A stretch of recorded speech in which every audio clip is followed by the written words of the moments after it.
Instant reaction from the press box at Lincoln Financial Field after the Philadelphia Eagles are absolutely dominated by the Chicago Bears. The final score of 24-15 doesn't even begin to tell the story of how bad this game was on both sides of the football. The Bears just absolutely won every single phase of this football game. I know a lot of fans are immediately going to go to the offensive coordinator, Kevin Patullo. Did he have a good game? No. Has he had a good season? No. But if you only are going to yell and scream about the OC today, then you're letting a lot of players off the hook, because this goes a lot further than just the offensive coordinator. Let's start with that defense.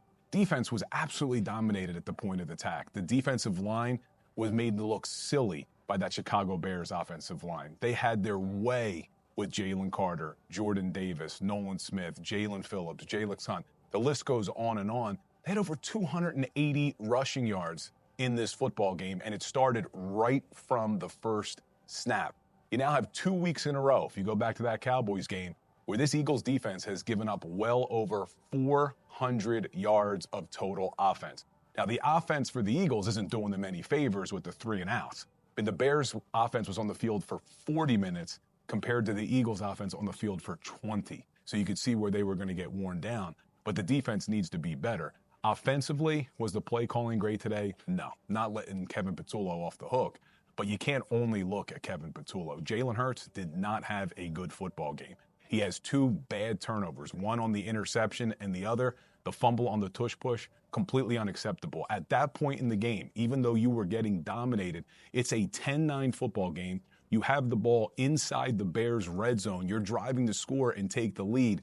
You can't fumble on a tush push. Hurts also missed a lot of open receivers. Look, we get frustrated. They don't call enough slants. Early in the game, you had Devontae Smith on a slant.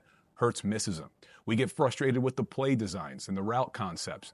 They schemed up a play in the third quarter that had Devontae Smith on a Chicago Bears linebacker. Jalen Hurts underthrew him. He didn't have a great game today. And that offensive line for the Eagles continues to struggle. They can't get a running game going. They were beat at the point of attack far too often by the Bears defensive line.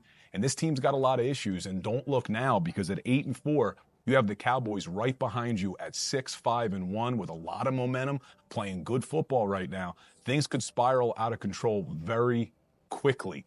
Nick Sirianni was not able to stop the bleed back in 2023. Can he stop the bleed now in 2025?